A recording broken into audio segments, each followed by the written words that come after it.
లేదా బాగా చదువుకోరా, రాత్రిపూట ఇడ్లీకి ఇంటికి రారా, ఇలాంటివన్నీ చెప్పినప్పుడు మా నాన్న ఏంటి బాగా నసదొబ్బుతున్నాడు, చేదస్తాం అనుకుంటాను, మా నాన్నకి సరిగ్గా తెలియదు అనుకుంటా బతకటం, అందుకని ఇలా అయిపోయాడు అనుకుంటాడు.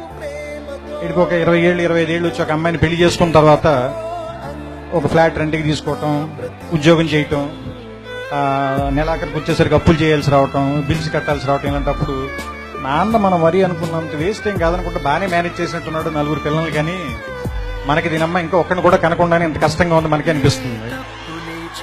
ఆ తర్వాత ఒక 35-40 దాటిన తర్వాత పిల్లలు కొంచెం పెద్దవాళ్ళు అవుతుంటే స్కూల్ ఫీజులు, ఆ తర్వాత వాళ్ళకి ఏదైనా ఒంట్లో బాగున్నప్పుడు రాత్రిపూట హాస్పిటల్కి పరిగెత్తటాలు, ఏదైనా ఒక కష్టం వస్తే డబ్బుల కోసం ఎత్తుక్కోవటాలు, ఇలాంటప్పుడు నాన్న గుర్తుంచి కళ్ళల్లో నీళ్లు వస్తాయి. ఈ బాబు ఇన్ని కష్టాలు పడి మన అందరినీ పెంచి ఇక్కడ దాకా తీసుకొచ్చాడని. కానీ మనం అది చెప్పేసరికి చాలా మంది నాన్నలు 2 రోజు చచ్చిపోతారు. అందుకని నా ఉద్దేశం ఏంటంటే నాన్న బతికుండగానే మనందరం థ్యాంక్స్ చెప్దాం.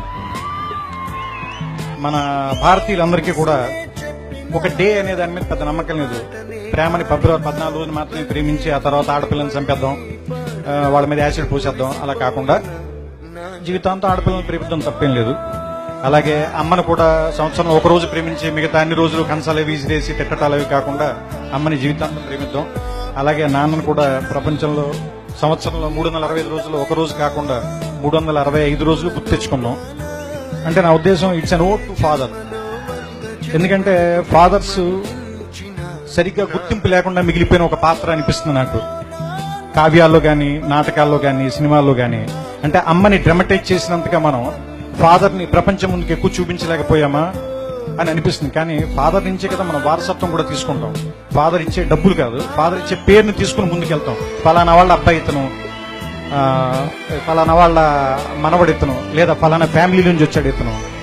సో అంటే ఫాదర్ దగ్గర నుంచి మనం ఇన్ని తీసుకున్నప్పుడు, ఫాదర్ దగ్గర నుంచి మనం సంస్కారం తీసుకున్నప్పుడు ఫాదర్కి తిరిగి మనం ఏమి ఇవ్వగలం? కృతజ్ఞత. ఫాదర్ కృతజ్ఞత కోరి మనం పెంచడు కదా, మరి ఏమిద్దాం? ఒక జ్ఞాపకంగా గుర్తుపెట్టుకున్నాం, మర్చిపోతాం. చిన్నప్పుడు ఆయన భుజాల మీదే నుంచుని ప్రపంచాన్ని చూస్తాం, ఆయన వేలు పట్టుకుని నడక నేర్చుకుంటాం, ఆయన ఒళ్ళో కూర్చుని చదవటం నేర్చుకుంటాం, ఆయన ఒళ్ళో కూర్చుని ప్రపంచాన్ని చూడటం నేర్చుకుంటాం. ఆయనతో పాటే ఆయన స్కూటర్ డ్రైవ్ చేస్తుంటే ఆయన ముందు నుంచుంటాం, ప్రపంచం మొత్తం మనమే గెలుస్తున్నాం అనుకుంటాం. ఆయన వెళ్ళిపోయిన తర్వాత ఒంటరిగా ఉన్నామని ఇప్పుడు అనుకోద్దు. మన వెనకాల కనపడిన ఒక నీడలాగా నాన్న ఇప్పుడు మనతోనే ఉంటాడు. ఇది చెప్పడం ఈ సినిమాలో నా ఉద్దేశం.